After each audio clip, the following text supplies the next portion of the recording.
For 85 minutes on Wednesday night in Atlanta, England looked like they were on their way to a World Cup final, just moments from ending 6 decades of heartbreak and giving an entire nation the moment it had been waiting for since 1966.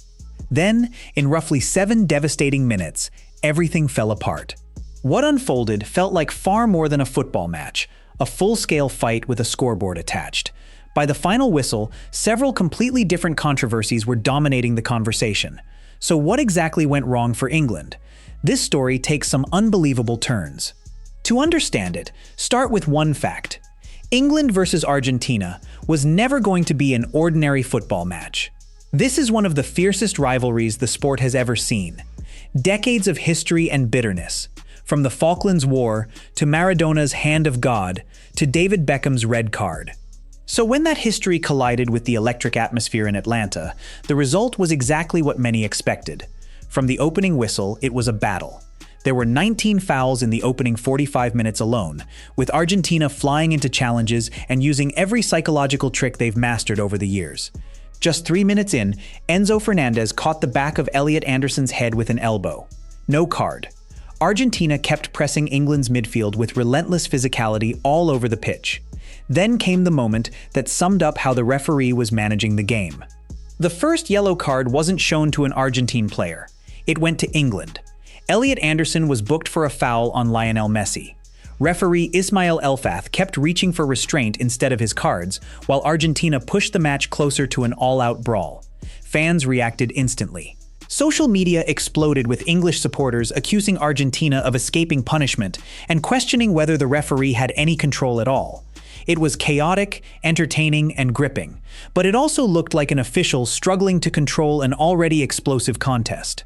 That's exactly why alarm bells started ringing, because this wasn't just any referee. This was Ismail Elfath, the American official selected by FIFA to oversee one of the biggest matches of the tournament, and a referee under whom Messi had never lost a match. Even before kickoff, that appointment had fueled claims online that something wasn't right. So when the same referee let Argentina's physical approach continue while England received the first booking, many fans felt their worst suspicions were confirmed. Former PG Mall chief Keith Hackett, who once headed England's professional referees, reviewed the match afterward and argued that Elfath failed to impose his authority, specifically flagging the unpunished elbow from Fernandez and the referee's well-known tendency to avoid early yellow cards. The cruel twist? Enzo Fernandez, the player many believed should have been cautioned in the 3rd minute, went on to score the goal that changed the course of the match. To look at this objectively, was any of this proof the match was fixed? No, there simply isn't evidence for that. It looked far more like a referee who lost control of an emotionally charged game than someone deliberately influencing the result. Elfath allowed a physical style from both sides in a first half that produced 19 fouls, and the Anderson booking did follow a genuine foul on Messi. There's no smoking gun, but that doesn't mean there wasn't a real controversy. The issue wasn't necessarily bias, it was whether the referee ever had firm enough control over one of the most emotionally charged semifinals imaginable. FIFA handed arguably the most explosive fixture of the tournament to an official known for keeping his cards in his pocket. A stricter referee probably books Fernandez in the 3rd minute and stops the game from spiraling. Instead, the tension built until it exploded, as much about FIFA's appointment as the official himself. Despite everything happening around them, England handled their side of the job brilliantly for long stretches, staying composed through constant provocation and attacking Argentina's shaky, mistake-prone defense. With the pace of Jude Bellingham, Anthony Gordon, and Jed Spence, England looked dangerous every time they broke forward. In the 55th minute, it came together. Morgan Rogers delivered a superb cross from the right, and Gordon arrived at the back post to finish it. 1-0 England. For the next half hour, it genuinely felt like they were on their way to the final. Then Thomas Tuchel made a decision English fans may remember for years.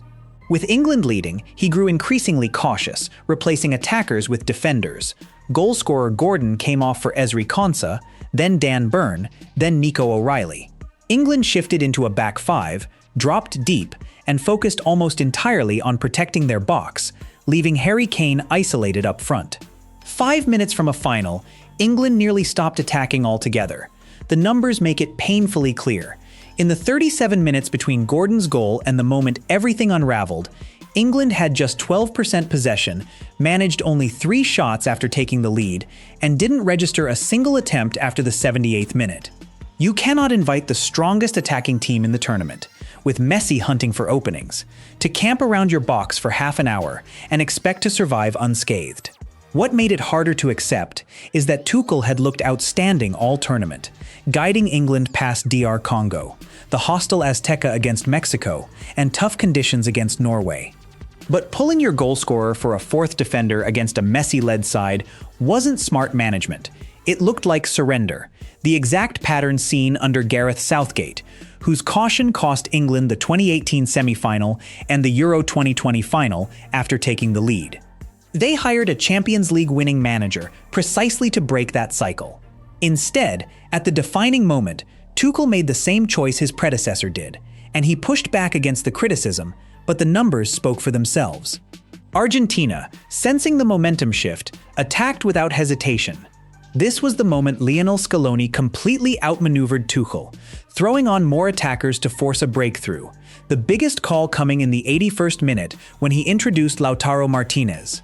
Jordan Pickford did everything he could to keep England alive, including a brilliant reaction save to deny a certain Nicolas Gonzalez header, while Alexis Mac Allister struck the woodwork twice. Every missed chance piled on the pressure. At the center of it all was Enzo Fernandez, relentless from the opening whistle, closing players down, disrupting England's rhythm. It almost felt inevitable he'd play the decisive role. In the 85th minute, England failed to deal with a corner. Messi worked the ball to Fernandez on the edge of the box, and the same player who many believed should have been booked in the 3rd minute unleashed a strike beyond Pickford. 1-1. The stadium erupted. Then, in the 92nd minute, Messi produced more brilliance. A perfectly weighted outside-of-the-foot cross to the back post, where Lautaro Martinez rose highest to head Argentina in front. 2-1. Moments earlier, England had been a clean sheet away from the final. Now their dream was over. Scaloni summed it up afterward. There was blood in the water, and we went for it. That's exactly why this Argentina side should worry every remaining opponent. They've now come from behind to win 3 straight knockout matches, recovering against Cape Verde, coming back from 2 down against Egypt, and now beating England with 5 minutes left. That's not luck, that's a team with experience, belief, and composure, led by a Messi who still reads decisive moments better than almost anyone the sport has seen. Whatever you think of the officiating, Messi created both goals himself. That part can't be pinned on the referee. Running alongside the drama was another story that took over social media. A heated early exchange between Messi and Jude Bellingham, ending with Messi holding Bellingham's gaze and giving a small, dismissive nod that instantly went viral. Bellingham later brushed it off, explaining it started after a foul Messi was unhappy about, and that he'd simply told him, "You're strong enough to take it." Despite the disappointment, he showed no bitterness, calling it a privilege to share the pitch with Messi. 2 generations of greatness, with the older legend walking away with another shot at the final. But here's the part England fans won't want to hear. This goes beyond FIFA or the referee. It's a pattern seen before. Since the start of the 21st century, only 2 teams have scored first in a World Cup semi-final and still lost. Both were England, against Croatia in 2018 and against Italy in the Euro 2020 final. In 7 of their last 8 World Cups, they've been eliminated by the highest-ranked team they faced. Tuchel was brought in to break that cycle. Instead, his team ran into the very barrier he was hired to remove, and even he admitted afterward that his side had stopped winning their individual battles. Fatigue played a part too, some of it self-inflicted.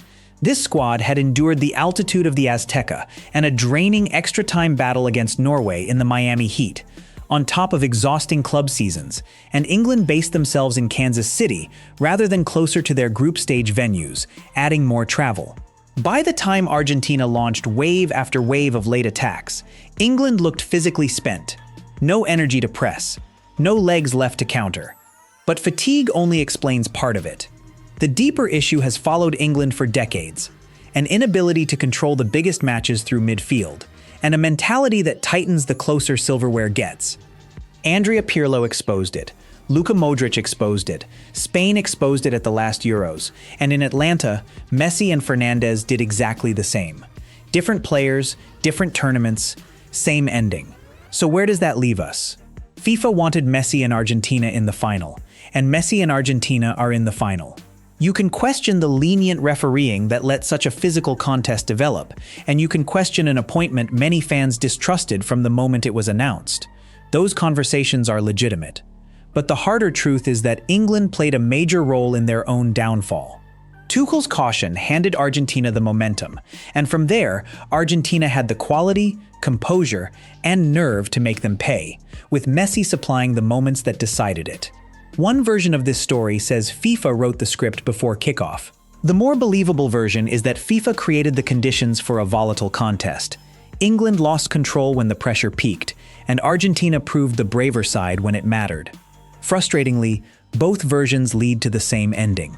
That ending is Sunday at MetLife Stadium, where 39-year-old Messi will be one match from footballing immortality against a magnificent Spain side, reigning European champions, unbeaten in 37 straight matches, who just dismantled France in the other semi-final. Organized and relentlessly efficient, Spain deserve to be favorites, and Argentina will need every advantage they can get. Whether Messi reached this final through brilliance, an opponent's tactical mistakes, or a first half that got far more physical than it should have, one fact remains: he's there. England, after coming painfully close again, are left preparing for a third-place playoff against France. The wait goes on. 62 years of hurt. And counting. So what do you think? Were England denied by the referee? Did Tuchel's decisions cost them the match? Or were Argentina simply the better team when it mattered most? Let me know in the comments. And stay tuned, because Argentina versus Spain has all the ingredients to be unforgettable.